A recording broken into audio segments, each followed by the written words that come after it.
ভাত খেতে হবে তার দলিল কোথায়? কথা ঠিকই আছে। তখন আবু তাহের বর্ধমানী বলছেন, চুপ থাক বেয়াদব। আমি সর্বপ্রথম 1996 সালে ঢাকায় এসেছিলাম 88 আগস্টে, কিন্তু বিতর্কিত বৈঠকে আমি এসেছিলাম 1996 সালে। ঢাকার বংশালের কোনো এক বাড়ির তিনতলায় বৈঠক হয়েছিল। সেদিন বৈঠকের সভাপতি ছিলেন আবু তাহের বর্ধমানী। কথার ফাঁকে ফাঁকে আমি দাঁড়াই কথা বলার জন্য।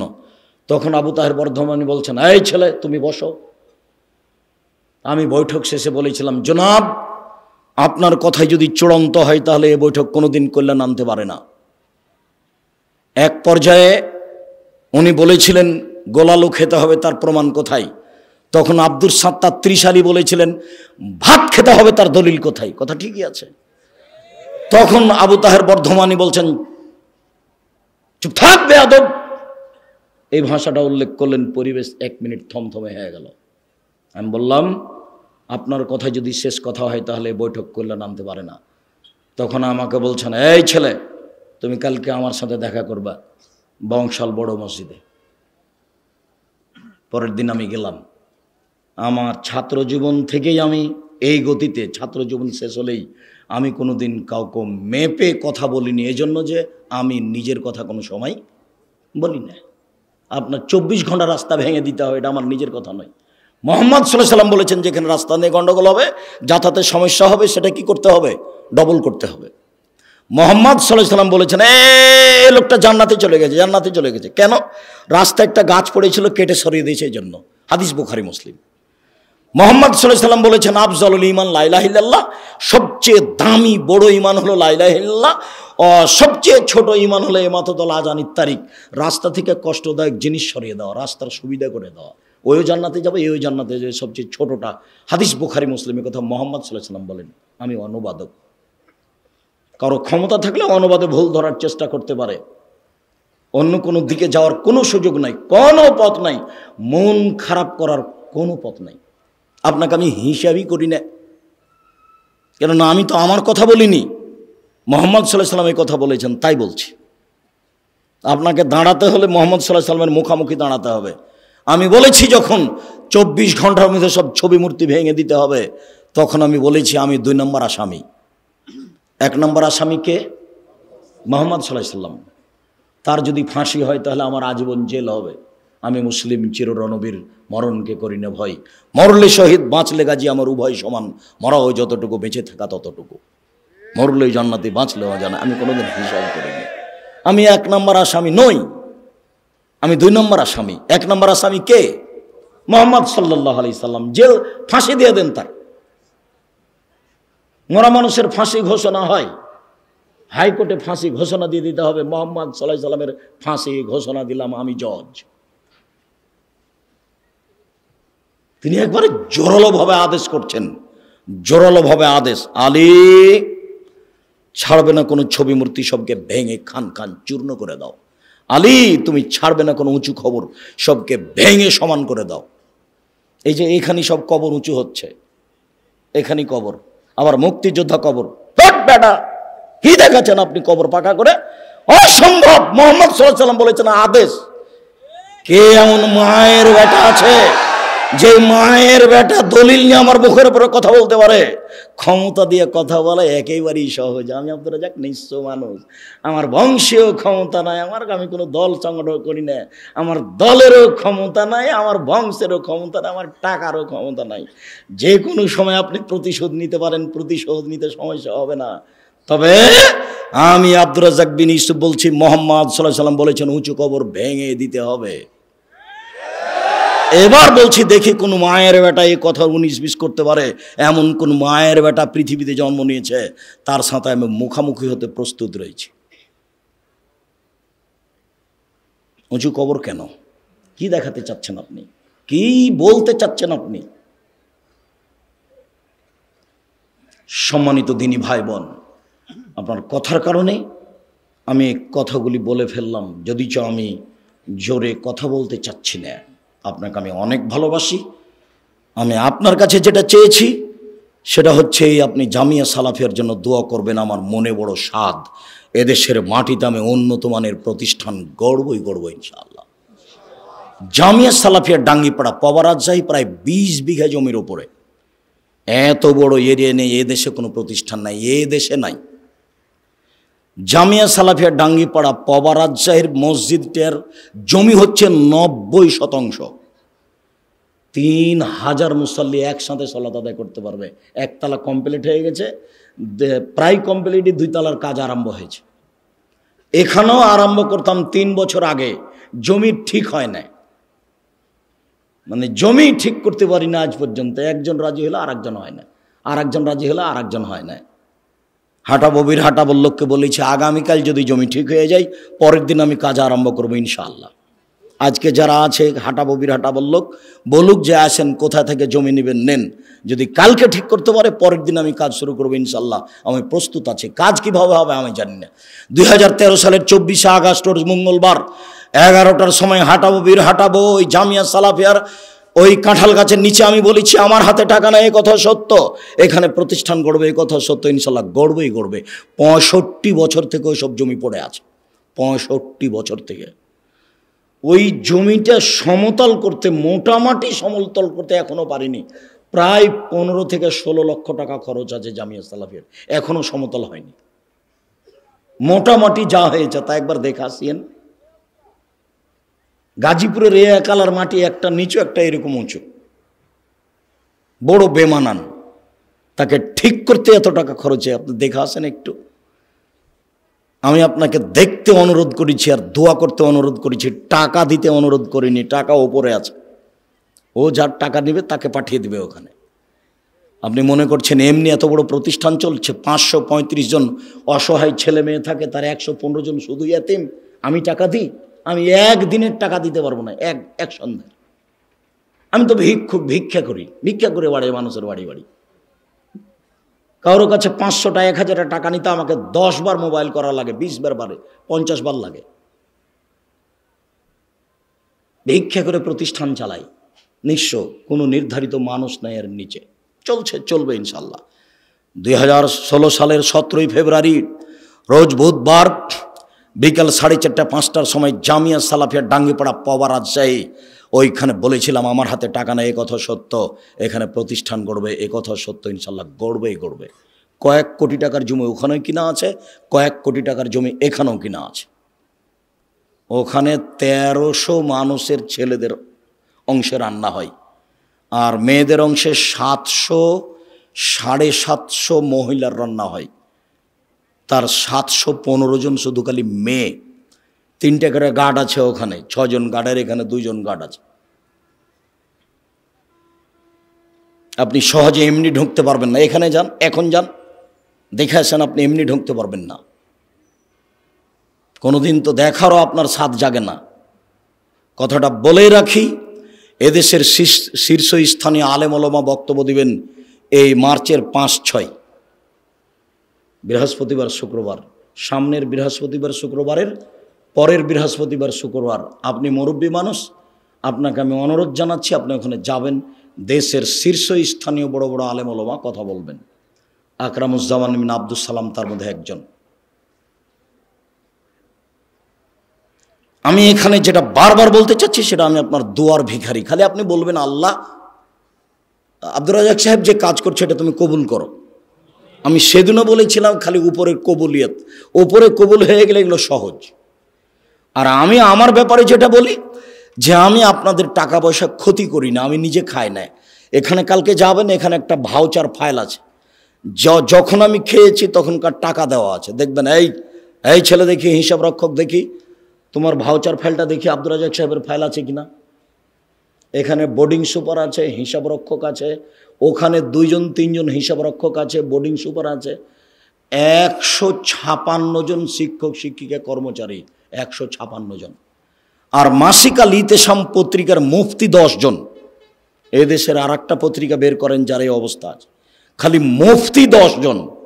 মাসিকা লিতেশাম পত্রিকার প্রতি মাসে বৈঠক বসে।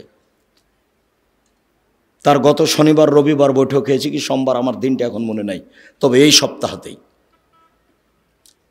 15 জন মানুষ কর্মচারী আছে, শিক্ষক আছেন। ওই মাসিকা লিতিশাম পত্রিকার পিছনে 50টা প্রশ্নের উত্তর আছে, 50টা।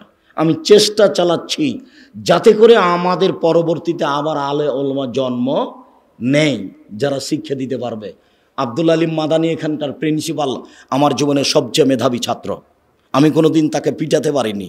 এছাড়া যত আছে সবাইকে কম বেশি পিটালছে, সে যেই হোক। কিছুদিন আগে যে প্রিন্সিপাল ছিল ও হাসেম, আর এখন আপনার এই দারুস সুন্নাহ মিরপুর ঢাকা আব্দুল নূর মাদানী, অক কবে কবে পিটালছি। তবে এরা মেধাবী সব। মুশফিক, যে এখন মুশফিকুর রহমান নাজিরা বাজারের শিক্ষক, প্রায় যারাকে পড়িয়েছি তারা এখন একটা মাঠে কাজ করছে। ইমামউদ্দিন বিন আব্দুল বাসির অনেক দিনের ছাত্র, মুজাফফর অনেক দিনের ছাত্র। তবে এদের মধ্যে সবচেয়ে মেধাবী এখন যে প্রিন্সিপাল আব্দুল আলিম মাদানী। এ আমার সামনে কোনোদিন ভুল পড়েছে তা আমার জানা নাই।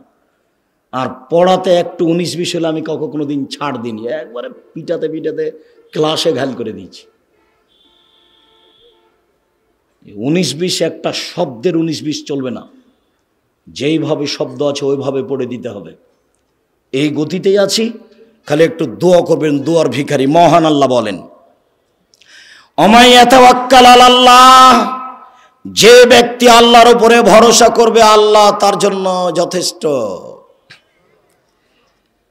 শুআয়ব আলাইহিস সালাম বলেন, ওমা তৌফিকি ইল্লা বিল্লাহ, আল্লাহ ছাড়া আমার কোনো শক্তি নাই। আলাইহি তাওয়াক্কালতু ওয়া ইলাইহি উনীব, আমি আল্লাহর উপরেই ভরসা রাখি, তার নিকটেই ফিরে যাব। মহান আল্লাহ বলেন আমাদের নবীকে, ফায়জা আযামতা ফাতাওয়াক্কাল আলাল্লাহ, মুহাম্মদ সাল্লাল্লাহু আলাইহি সাল্লাম, আপনি যখন কোনো কাজের সিদ্ধান্ত নেবেন তখন আপনি আল্লাহর উপরে ভরসা রাখুন। ইন্নাল্লাহা ইউহিব্বুল মুতাওয়াক্কিলিন, নিশ্চয় আল্লাহর উপরে ভরসা রাখে যে তাকে আল্লাহ ভালোবাসেন। বড় বড় পরহেজগার মানুষের আল্লাহ ভরসা, 2-1 নবী রাসূলের আল্লাহ ভরসা। আজকে আপনার জন্য আল্লাহ ভরসা। এই ছেলে, ওখানে দাঁড়িয়ে আছো কেন? তুমি কি দেখাশোনা করছো? যারা এখানে পাশ দিয়ে হাঁটছে তারা হাঁটছে কেন? তোমরা একটু দেখতে পাও না? আর যেখানে মহিলা আছে সেখানে কথা বলে কেন? তুমি একটু খেয়াল করতে পারো না? যাও দেখো। আর আপনি আমার দিনী বোন, দয়া করে, আপনার এটা স্বামীর বাড়ি নয়, এটা আপনার বাপের বাড়িও না, আপনার একটা লজ্জা থাকা দরকার। আব্দুর রাজ্জাক বিন ইউসুফ কথা বলছেন, আপনি কথা বলেন কোন লজ্জায়? কেউ যদি আপনার মাথার উপর দিয়ে গায়ের উপর দিয়ে চলে যায় তবু আপনি মুখ খুলবেন না, চুপ থেকে যান একবারে। পাথরের মতো থাকেন আর কান আমার দিকে লাগিয়ে থাকেন। আমি আপনার কিছু না কিছু উপকার করবো ইনশাআল্লাহ। আজকে বাড়ি থেকে বের হয়েছেন কিভাবে? বাড়ি থেকে বের হবেন কিভাবে? রাসূল সাল্লাল্লাহু আলাইহি ওয়াসাল্লাম বলছেন, বিসমিল্লাহি তাওয়াক্কালতু আলাল্লাহ লা হাওলা ওয়ালা কুওয়াতা ইল্লা বিল্লাহ। এ দেখেন, বিসমিল্লাহি তাওয়াক্কালতু আলাল্লাহ, আমি আল্লাহর নামে বাড়ি থেকে বের হচ্ছি, তারই উপরে ভরসা করি। আমার চলা থেমে যাওয়া আল্লাহর শক্তিতেই হয়। চলতে পারি ওরই শক্তিতেই, থেমে যাই তারই শক্তিতেই। বিসমিল্লাহি তাওয়াক্কালতু আলাল্লাহ লা হাওলা ওয়ালা কুওয়াতা ইল্লা বিল্লাহ। মনে থাকবে না? আজ থেকে বাড়ি থেকে বের হলে এটা ব্যবহার করবেন, বক্তব্যের সাথে মুনাফিকি করবেন না। এই ছেলে, আরেকজনের গায়ে হাত দিয়ে আছো কেন? রেডি হও, ঘুম আসে, একটু প্রস্তুতি নাও। আমার অল্প সময় কথা, আমি নিজেই ক্লান্ত, উপস্থিত হতে চাইনি। আসলে উসমান ভাই, মোশাররফ এরা খুব জোর করে উপস্থিত করেছে। তাদেরও ভালো হোক, তারা একটা ভালো কাজের জন্য চাপ দিয়ে নিয়ে এসেছে। দয়া করে আপনি অপ্রস্তুত অবস্থায় থাকবেন না। আর যখনই কোনো কাজ করতে চাইবেন, ছেলে বলল আব্বু একটা কলম আনিয়েন, তখন আপনি কি বলবেন? ইনশাআল্লাহ। আনবো এ কথা বলে থেমে যাবেন না। আনবো এই কথা বলে যদি থেমে যান তাহলে কলম কিনে আনার দায়িত্ব আপনি নিলেন। আর যদি আপনি বলেন ইনশাআল্লাহ, তাহলে কলম কিনে আনার দায়িত্ব কার উপরে চাপিয়ে দিলেন? আল্লাহর উপরে। হোক আর না হোক, লাভও নাই লসও নাই, হলে ভালো না হলে ভালো। আমি তো কাজ কার উপরে চাপিয়ে দিয়েছি? উপরে উপরে। আমি বলেছি ইনশাআল্লাহ। আর যদি আপনি বলেন ঠিক আছে আনবো, তাহলে কাজ উপর নিজের উপরে নিয়ে নিলেন, নাও হতে পারে। সুলাইমান আলাইহিস সালামকে আল্লাহ ঠেকিয়ে দিয়েছেন। সুলাইমান আলাইহিস সালাম বলেন আমরা 100 জন বউ সবার কাছে যাব, সব ছেলে জন্ম নিবে, সবাই হবে যোদ্ধা, যুদ্ধ করে দেশ দখল করব। উনি ইনশাআল্লাহ বলেননি। একটাও স্ত্রী সন্তান দিল না, একজন দিলে তো অর্ধাঙ্গ অচল। তখন আল্লাহ বলছেন সুলাইমান ক্ষমতা দিয়ে কাজ হবে না, ইনশাআল্লাহ বলতে হতো। কাজ আমার উপরে চাপায়, কাজ আমার উপরে চাপায়। আপনাকে বলছি, এখন আপনাকে বলছি, উপস্থিত বৈঠকের মুসলিম বোন, কথা বলছো কেন? চুপ থাকো। উপস্থিত বৈঠকের মুসলিম বোন, আপনাকে বলছি, এদিকে খেয়াল করেন, আপনাকে বলছি, কোনো কাজ করতে গেলে স্বামী একটা কাজ আপনাকে করতে বললো যে এই কাজটা করো, আমি আসছি, তা আপনি কি বলবেন? ইনশাআল্লাহ। বুঝতে পারলেন না মনে হয়? আপনি মহিলা মানুষ, এখনো গল্প করছেন নাকি? কি বলবেন? ইনশাআল্লাহ। স্বামী বলছেন তুমি এই কাজটা করো, আমি যাচ্ছি, তখন আপনি কি বলবেন? ইনশাআল্লাহ। তাহলে কাজটা আর একজনের উপরে চাপিয়ে দেওয়া হলো। দেখেন নবীগণের আল্লাহ ভরসা। ইব্রাহিম জি মূর্তি কে ভেঙেছে? আরে আমাকে বলছেন কেন? ওই যে বড়জন কুড়াল ঘাড়ে করে আছে, তাকেই বলেন। ও কি কথা বলতে পারে? তুমি তো আমাদের ব্যঙ্গ করছো দেখছি। এই যুবকেরা কে আছো? গর্ত খনন করো, খড়ি জমা করো, আগুন লাগিয়ে দাও, একে ফেলে দাও। ইব্রাহিম আলাইহিস সালাম নিঃস্ব মানুষ, দলও নেই, সংগঠনও নেই, বংশও নেই, কিছুই নেই, একেবারে কোনো কিছু করার ক্ষমতা নেই, একেবারে কিছুই নেই, সাথেও কেউ নাই। এই যুবকরা গর্ত খনন করো, খড়ি জমা করো, আগুন লাগে দেখে ফেলে দাও। ধরে ফেলে দিল, কোনো ক্ষমতা নাই তার, নিঃস্ব মানুষ। যখন ফেলে দেওয়া হলো তখন বলছেন হাসবুনাল্লাহু ওয়া নি'মাল ওয়াকিল, আল্লাহ আমার জন্য যথেষ্ট, তিনি সুন্দর কাজ করেন। কালা ইব্রাহিম হিনা উলকিয়া ফিন্নার, এই বাক্যটা ইব্রাহিম আলাইহিস সালাম বলেছিলেন যখন তাকে আগুনে নিক্ষেপ করা হয়েছিল। হাদিস বুখারী মুসলিম। হাসবুনাল্লাহু ওয়া নি'মাল ওয়াকিল, বিপদে পড়ে গেছেন, শত্রু মুখামুখি, কি বলবেন? হাসবুনাল্লাহু ওয়া নি'মাল ওয়াকিল। বক্তব্য শেষ হয়ে গেছে, আমার সামনে আসছে বৃষ্টির মতো ঢেল পাথর। ওই সময়তে আমাকে কোনো পাথর লাগেনি, ঢেল লাগেনি, তবে আমি স্টেজ থেকে নেমে দৌড় দিলাম, এক বাড়িতে গিয়ে উঠলাম, তখন পায়ের স্যান্ডেল ছিল না, ও স্যান্ডেল পরার মতো পরিবেশ ছিল না। তখন আমি বলছিলাম হাসবুনাল্লাহু ওয়া নি'মাল ওয়াকিল। কতদিন যে এরকম ঘটনা ঘটেছে, এখনো ওরকম নেই, এখন মানুষ কিছুটা সহ্য করছে। আর তখন যেন আমার কথাগুলো সমাজে একেবারেই নতুন ছিল। এখন যারা বা মাঝহাবি মানুষ, তারাও একটু বুঝতে শিখেছে যে হাদিস জাল জয়ীব আছে। আমারই এক ক্লাস ফ্রেন্ড কামেল পাস একদিন বলছে ছি ছি ছি ছি ছি, আব্দুর রাজাক বলছে যে হাদিস জাল। এ হাদিস কে বর্ণনা করেছে? উমার। হ্যাঁ আপনারা বলেন তো উমার কি মিথ্যে কথা বলতে পারে? তখন জনগণ বলছে না। দেখেন আব্দুর রাজাক এই হাদিসকে মিথ্যে বলছে, যে হাদিস উমার বর্ণনা করেন। জনগণ তো আর বুঝে না, জনগণ তো আর বুঝে না যে হাদিস কিভাবে নকল হয়েছে। ওই মাইকটার ওখানে আল্লাহর নবী, আপনাকে দেখাচ্ছি, ওই মাইকটার ওখানে আল্লাহর নবী। এবার আল্লাহর নবী থেকে কথা শুনছেন আমার ওই ভাইয়ের ওখানে আবু হুরায়রা রাদিয়াল্লাহু তাআলা আনহু, উনি সাহাবীর স্থানে, তারপরে সাহাবীর পরে তাবেঈর স্থানে, তারপরে তাবেঈর পরে ইনি একজন, তারপরে আমার স্থানে ইমাম বুখারী।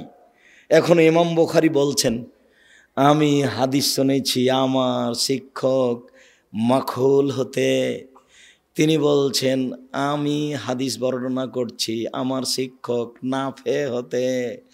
নাফে বলছেন, আমি হাদিস নকল করছি আমার শিক্ষক আবু হুরায়রা হতে।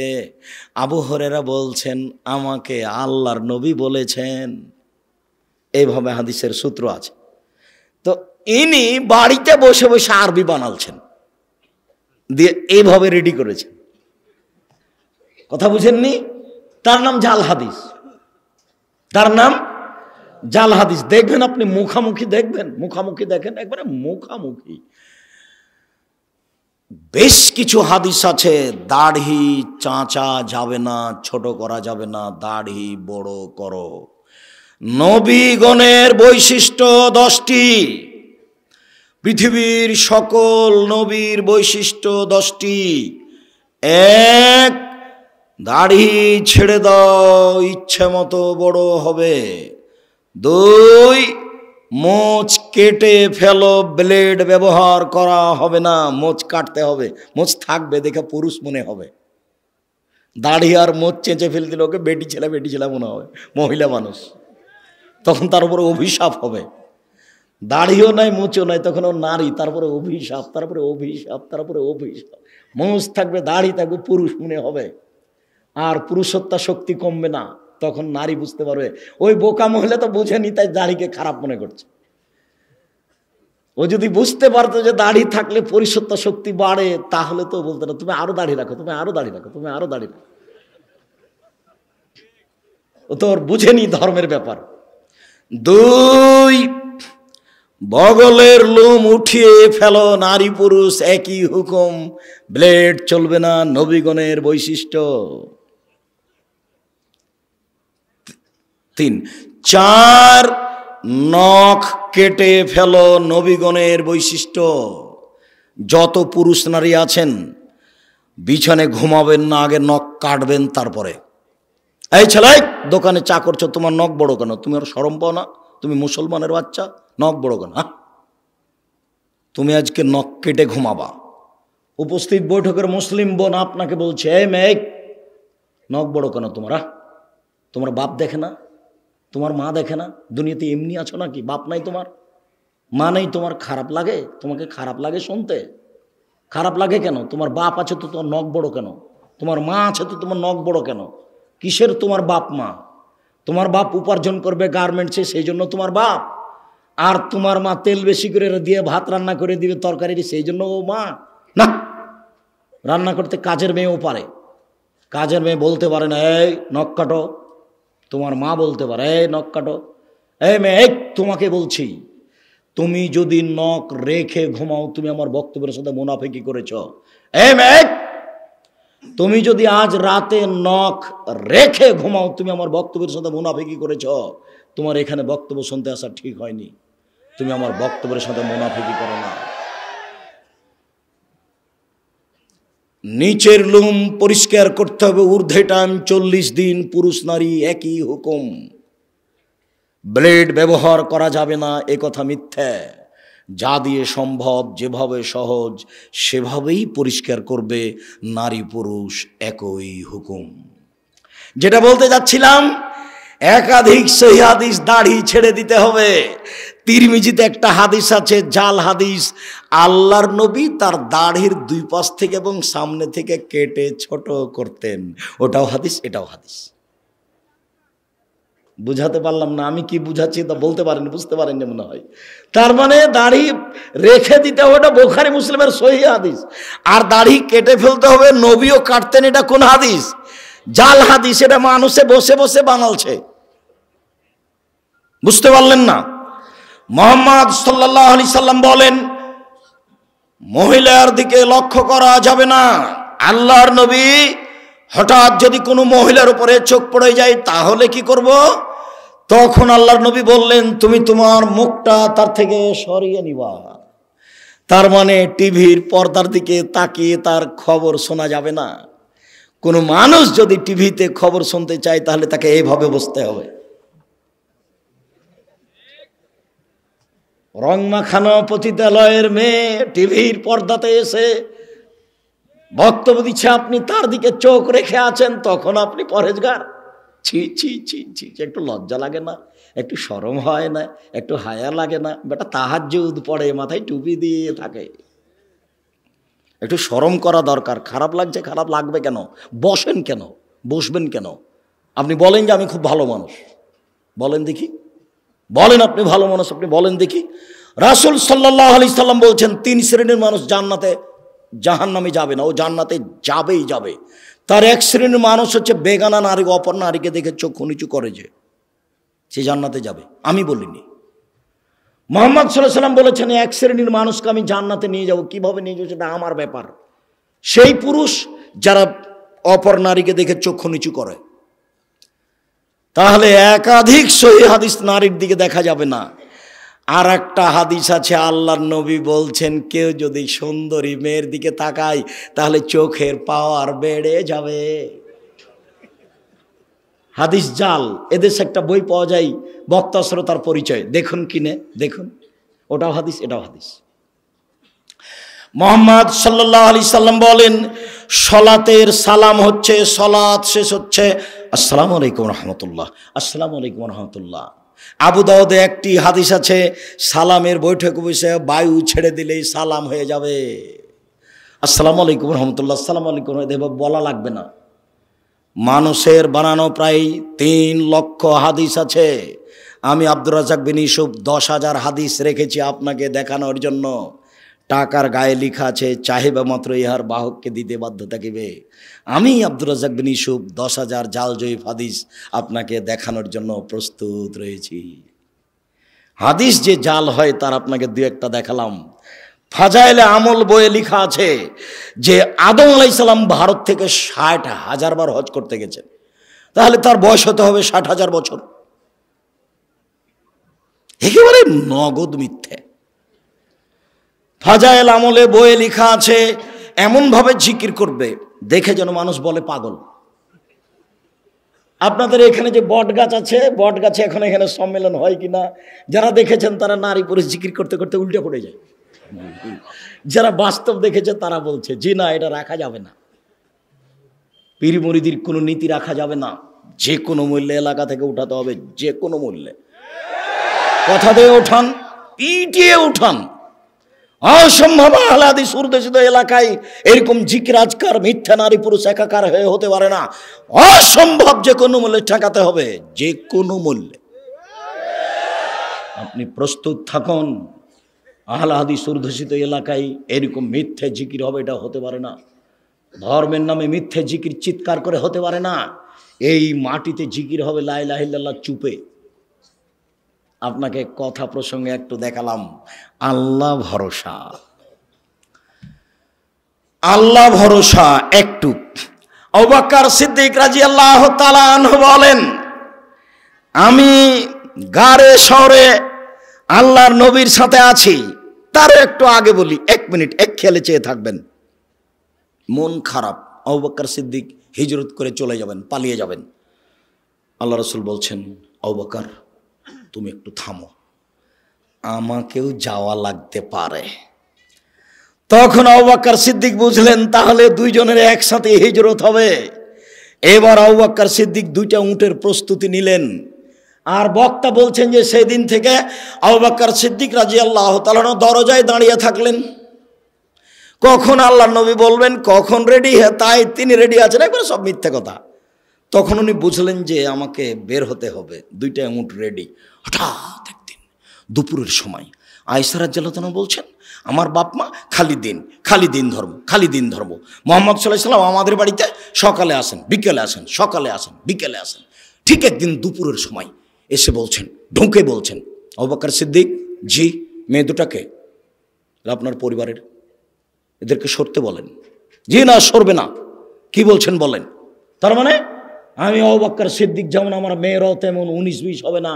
আমি বুঝতে পারছি আপনার কথা গোপন, কিন্তু আমাকে বলা যেমন আমার মেয়েদের সামনে বলা তেমন কোনো সমস্যা নেই। ওটা আয়েশা, এটা আসমা। বুঝতে পারেননি মনে হয়। বাপ যেমন বেটা তেমন, বাপ যেমন বেটি তেমন। অর্ডার হয়ে গেছে, চলে যেতে হবে। ঠিক আছে, বের হয়ে গেলেন। গাড়ে শহরে পাহাড়ের মধ্যে আশ্রয় নিলেন গর্তে দিয়ে। আবু বকর সিদ্দিক বলছেন এখানে আপনি থামেন, আমি আসছি। এখানে আপনি বসেন, আমি আসছি। ওখানে সব মিথ্যা কথা লেখা আছে, যে সব গর্তগুলিকে আবু বকর সিদ্দিক ছিদ্রগুলো বন্ধ করছিলেন, সাপ তাকে দংশন করতে পারে। তাই মিথ্যা বক্তব্য লেখা আছে, মিথ্যা বইয়ে লেখা আছে যে 100 বছর, 300 বছর, 50 বছর থেকে একটা সাপ গর্তে ঢুকেছিল, একদিন মুহাম্মদ সাল্লাল্লাহু আলাইহি ওয়াসাল্লাম এখানে আসবেন, তাকে দেখবো এই জন্য। এবার সব গর্তগুলো বন্ধ করলেন আবু বকর সিদ্দিক, মাত্র একটা গর্ত খালি, আর কাপড় নেই। তখন গর্তের মুখের উপরে পা দিলেন, এবার সাপ দেখছে গর্তের মুখ বন্ধ, তাহলে আমি কিভাবে মোহাম্মদকে দেখব? তো দংশন করলেন, বিষে কালো হয়ে গেল, চোখের পানি ঝরে মোহাম্মদ সাল্লাল্লাহু আলাইহি ওয়াসাল্লাম ঝরলো। মোহাম্মদ সাল্লাল্লাহু আলাইহি ওয়াসাল্লামের ঘুম ভেঙে গেল, তিনি বলছেন তোমার এরকম কেন অবস্থা? বলে আমাকে সাপে দংশন করেছে। দেখি কোথায়? এই যে এখানে। একটু থুথু দিয়ে লিখছে, এগুলো মিথ্যে কথা, এগুলো নগদ মিথ্যে। ওই গর্তের মুখের উপরে ঘুঘুর ডিম দেওয়া আছে, ঘুঘু মানে মাকড়সার জালে ঘুঘু ডিম দিয়েছে, একবারে নগদ মিথ্যে কথা, মিথ্যার নগদ প্রমাণ। আবু বকর সিদ্দিক রাদিয়াল্লাহু তাআলা আনহু বলছেন, কুলতু লিন-নবী সাল্লাল্লাহু আলাইহি সাল্লাম, আমি আল্লাহর নবীকে বলছেন, আমি আল্লাহর নবীকে বললাম, আল্লাহর নবী, লাউ নাজারা আহদুহুম তাহতা কাদামাইয়ে, ওরা যদি কেউ পায়ের দিকে দেখে, ওই যে ওরা যদি কেউ পায়ের দিকে দেখে, লাভ সরানা, তারা আমাদেরকে দেখে নিবে। তখন আল্লাহ রাসূল বলছেন, মা জান্নাকে আবু বকর, আবু বকর আপনি কি মনে করেন? আপনি কে মনে করেন আমরা দুইজন? আল্লাহ সালেহুমা, আমাদের তৃতীয় জন আল্লাহ। অসম্ভব, ওরা আমাদেরকে দেখতে পারে না। লা তাহজানিল্লাহ মা, আপনি চিন্তা করবেন না, আল্লাহ আমাদের সাথে আছেন। আপনি কি মনে করেন আমরা দুইজন? তৃতীয় জন আল্লাহ। আল্লাহ ভরসা, দেখেন আল্লাহ ভরসা। ফেরাউন পিছে পিছে ছুটে যাচ্ছে, মূসা আলাইহিস সালাম আগে আগে পালিয়ে যাচ্ছেন। সামনে কুলজুম সাগর, ডানে ফেরাউন, বামে ফেরাউন, পিছে ফেরাউন, সামনে সাগর। সঙ্গী সাথী বলছেন, ইন্নাল্লাহ মুদ্রাকুন, আমরা বন্দি, আমরা আটকা পড়েছি, আমরা বন্দি, আমরা আটকা পড়েছি। তখন মূসা আলাইহিস সালাম বলছেন, কাল্লা, কখনো নয়, অসম্ভব, এটা হতে পারে না। বলেন কি? কাল্লা, কখনো নয়, অসম্ভব, এটা হতে পারে না। ইন্না মায়া রব্বি, আমার সাথে আমার প্রতিপালক রয়েছেন, সায়াদিনী, তিনি আমাকে পথ দেখাবেন। কোনো পথই নাই, কোনো পথই নাই, বাঁচার কোনো পথই নাই। ডানে ফেরাউন, বামে ফেরাউন, পিছনে ফেরাউন, সামনে সাগর। মূসা আলাইহিস সালাম বলছেন, কখনো নহে, অসম্ভব, হতে পারে না। আল্লাহ আমার সাথে আছেন, তিনি আমাকে পথ দেখাবেন। আল্লাহ ভরসা, বুঝতে পারছেন না? এর নাম আল্লাহ ভরসা। দেখেন গাল্লা খাতেল আবওয়াব, সব দরজা জুলাইখা বন্ধ করে দিল। জুলাইখা সব দরজা বন্ধ করে দিয়ে বলছে, হাই তালাক, এইসব তুমি আমার সাথে জেনায় লিপ্ত হও। তখন ইসব বলছেন, মাশাআল্লাহ, আমি আল্লাহর কাছে আশ্রয় চাই। বলো কি তুমি, বলো কি তুমি, ইন্নাহু রাব্বি আহসানা মাসায়া, আরে তোমার স্বামী আমার মালিক, তিনি আমাকে ভালো থাকতে দিয়েছেন, ভালো খেতে দিয়েছেন, আমি অন্যায় করতে পারি না, তোমার সাথে আমি অন্যায় করতে পারি না। এই বলে ইউসুফ আলাইহিস সালাম দৌড় দিয়ে পালাতে চাইলেন। পিছন দিক থেকে জুলাইখা জামা টেনে ধরলো। আগে আগে বের হয়ে যাচ্ছেন ইউসুফ, পিছনে পিছনে যাচ্ছে, আগে আগে যাচ্ছেন ইউসুফ, পিছনে পিছনে যাচ্ছে জুলাইখা।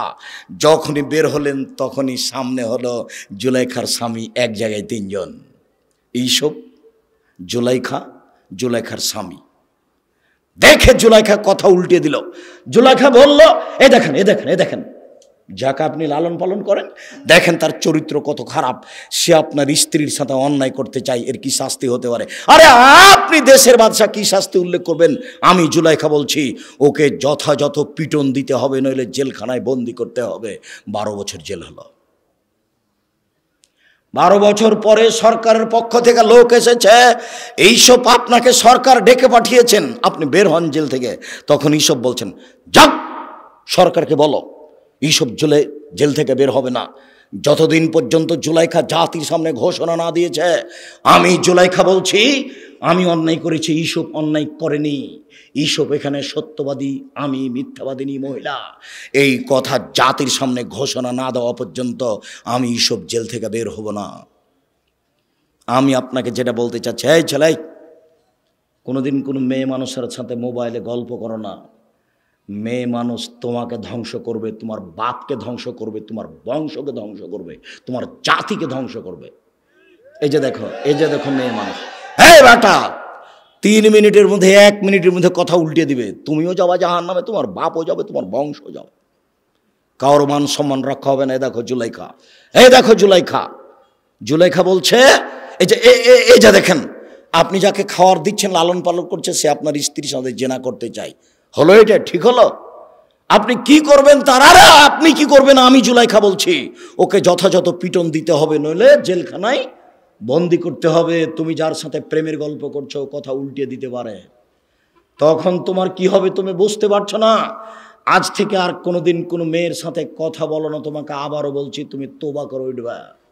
উঠার সময় বলবে আস্তাগফিরুল্লাহ ওয়া আতুবু ইলাইহি, আমি তোবা করছি, জীবনে আর কোনোদিন তার সাথে কথা বলবো না ইনশাআল্লাহ। এই ছেলে, তোমাকে আরো একটা বলে দিচ্ছি, তুমি এদিকে খেয়াল করো তো। আজকে এখানে তোবা করে উঠেছো, গিয়ে রাত্রে ঘুমাতে যাচ্ছ, মোবাইলটা লক করে দিয়েছ, দেখবা 2-1 মিনিট পরে ধীরে হাতটা মোবাইলে চলে গেল, লকটা খুলেছ, রিংও দিচ্ছ। এই সময়তে লাফ দিয়ে উঠে ল্যাপটা দূরে ফেলে দিবা। দূরে ফেলে দিয়ে একবারে ঘর থেকে বের হয়ে বলবা নাউজুবিল্লাহি মিন জালিক, এই শয়তান তোর মুখে লাথি মারি, নাউজুবিল্লাহি মিন জালিক, এই শয়তান তোর মুখে লাথি মারি। আর এই পাটা মাটির উপরে রেখে তুমি এই করবা, ঘষবা, তোর মুখে লাথি মারি, তোর মুখে লাথি মারি, তোর মুখে লাথি মারি, নাউজুবিল্লাহি মিন জালিক। তুমি 2-1 মিনিট করো, দেখবা তুমি স্বাভাবিক হয়ে গেছো।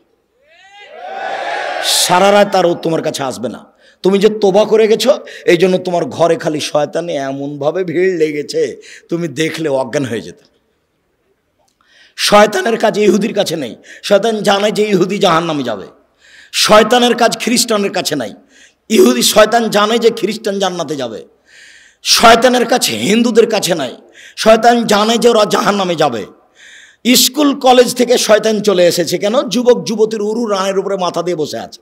তখন শয়তান বলছে, তাহলে আমি আর কি করবো, আমি তো এটা করাতাম, তো ওরাই যখন করছে তখন আমি যাই, তো এখন আমি যাব কোথায়?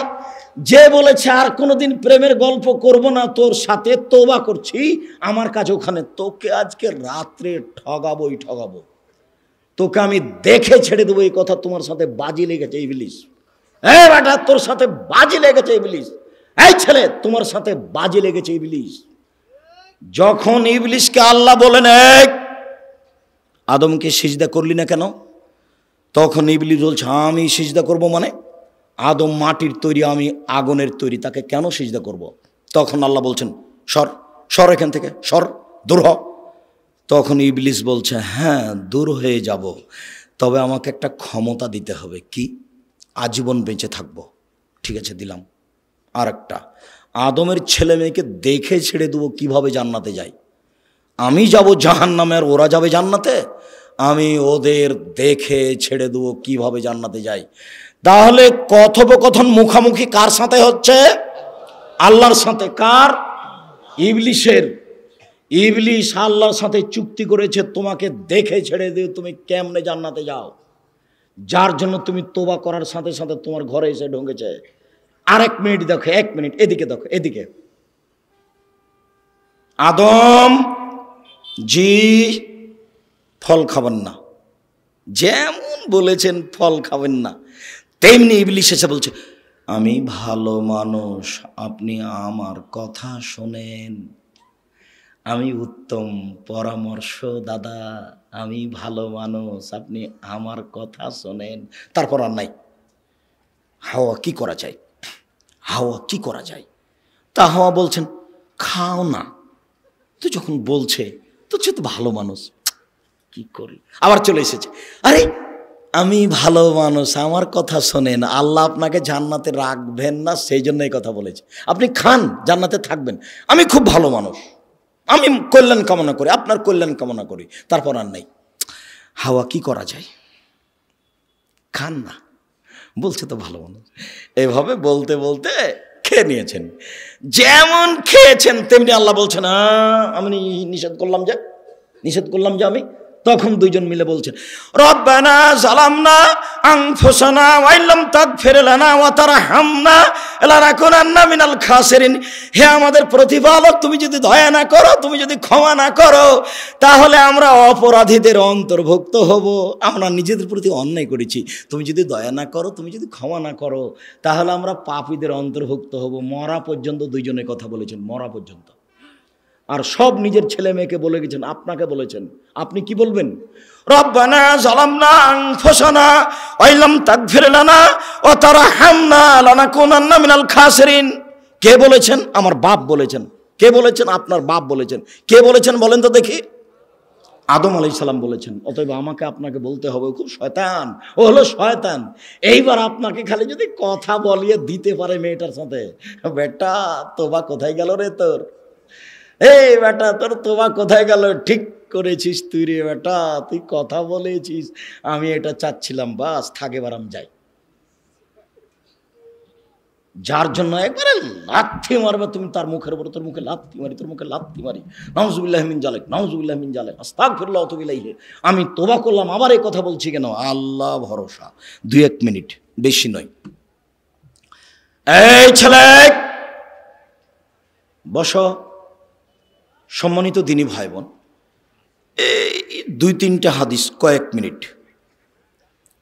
উমর ইবনে খাত্তাব রাদিয়াল্লাহু তাআলা আনহু বলেন, রাসূল সাল্লাল্লাহু আলাইহি সাল্লাম বলেছেন, লাউ আন্নাকুম তাতাওয়াক্কালুনা আলাল্লাহি হাক্কা তাওয়াক্কুলিহি। পৃথিবীর মানুষ, তোমরা যদি সত্য সত্য আল্লাহর উপরে ভরসা করো, লা রাযাকতুম, তাহলে তোমাদের রুজি দেওয়া হবে। কামা ইরযাকুত তায়র, যেমন পাখিকে রুজি দেওয়া হয়। তাক তো খেমাসান তার হবে তা না। সকালে পাখি খালি পেটে আসে, বিকালে পাখি ভরা পেটে যায়। পাখি কি গতকালকে খাদ্য জমা করে গেছিল? তা আজকে সকালে খালি পেটে আসেনি, এখন বিকালে কিভাবে যাচ্ছে? ভরা পেটে যাচ্ছে। আল্লাহর নবী বলছেন, তোমরা সত্য সত্য আল্লাহর উপর ভরসা রাখো, পাখিকে যেমন খেতে দেওয়া হয় তোমাকে দেওয়া হবে। আবু হুরায়রা রাদিয়াল্লাহু তাআলা আনহু বলেন, নবী করিম সাল্লাল্লাহু আলাইহি সাল্লাম বলেছেন, আমার উম্মতের 70,000 মানুষ হিসাব ছাড়াই জান্নাতে যাবে। 3টি গুণ আছে যাদের। 1, লায়াস্তার কোনা, যারা ঝাড়ফুঁক করে না। 2, অলায়াতাতাইয়ারুনা, যারা অশুভ ফল গ্রহণ করে না। কার যে মুখ দেখে আসলাম কাজই হলো না, কোন মহিলার যে মুখ দেখলাম, এর নাম অশুভ ফল গ্রহণ করা। 3, ওয়ালা রাব্বিহিম ইয়াতাওয়াক্কালুনা, যারা আল্লাহর উপরে ভরসা করে তারা বিনা হিসাবে জান্নাতে যাবে, কোনো হিসাব নিকাশ নাই। আর একটা কথা, আমাদের নবী মুহাম্মদ সাল্লাল্লাহু আলাইহি সাল্লাম বলেন, ওয়াদানি রাব্বি, আমার প্রতিপালক আমার সাথে ওয়াদা করেছেন, আমার প্রতিপালকের সাথে আমার চুক্তি হয়েছে, আমার প্রতিপালকের সাথে আমার চুক্তি হয়েছে, আমার প্রতিপালকের সাথে আমার চুক্তি হয়েছে। আমার উম্মতের 70,000 মানুষকে তিনি জান্নাতে দিবেন, হিসাব হবে না। তারপরে বলছেন, মাহকুল্লাল মিন সাবুন আলফ, 70,000-এর প্রত্যেক হাজারের সাথে আরও 70,000, 70,000-এর প্রত্যেক হাজারের সাথে। এরপরে বলছেন, আমার সাথে চুক্তি হয়েছে, সালাসা হাসায়াতিন মিন হাসায়াতি রব্বি, আমার প্রতিপালক জাহান্নাম থেকে 3 অঞ্জলি মানুষ বের করে জান্নাতে দিবেন। আমার প্রতিপালক 3 অঞ্জলি মানুষ জাহান্নাম থেকে বের করে জান্নাতে দিবেন। আমার প্রতিপালক 3 অঞ্জলি মানুষ জাহান্নাম থেকে বের করে জান্নাতে দিবেন। এই হাদিসকে সামনে রেখে ডক্টর শহীদুল্লাহ রাহিমাহুল্লাহ বলেছিলেন, মাওলানা আব্দুল্লাহিল কাফি আল কুরাইশিকে, জনাব মাওলানা আব্দুল্লাহিল কাফি আল কুরাইশি, শোনেন, আল্লাহর হাত কি ছোট? আল্লাহর হাত তো জাহান্নামের চেয়ে অনেক অনেক বড়। যখন আল্লাহ অঞ্জলিতে করে জাহান্নাম থেকে মানুষ বের করবেন, তখন তো সবই মানুষ চলে আসতে পারে, ফেরাউনও তো আসতে পারে। মাওলানা আব্দুল্লাহিল কাফি আল কুরাইশি রাহিমাহুল্লাহ বলেছিলেন, জনাব আপনি ঠিক বলেছেন, আল্লাহর হাত জাহান্নামের চেয়ে অনেক বড়, এই কথাই ঠিক। মাওলানা সাহেব, ডক্টর সাহেব, আপনি ঠিক বলেছেন, আল্লাহর হাত জাহান্নামের চেয়ে বড়, এই কথাই ঠিক। তবে আপনি মনে রাখবেন জনাব, অন্তরে ঈমান থাকবে না যার, অঞ্জলিতে আসার সুযোগ হবে না তার। অন্তরে ঈমান থাকবে না যার, অঞ্জলিতে আসার সুযোগ হবে না তার। মূর্তি পূজা করে যারা, কবর পূজা করে যারা, তাদের অন্তরে ঈমান নেই। রবি ঠাকুর যতবার বলছে ওমা তোমার আকাশ তোমার বাতাস, ততবার ঠাকুর কালিমাকে বলছে ও কালিমা তোমার আকাশ তোমার বাতাস।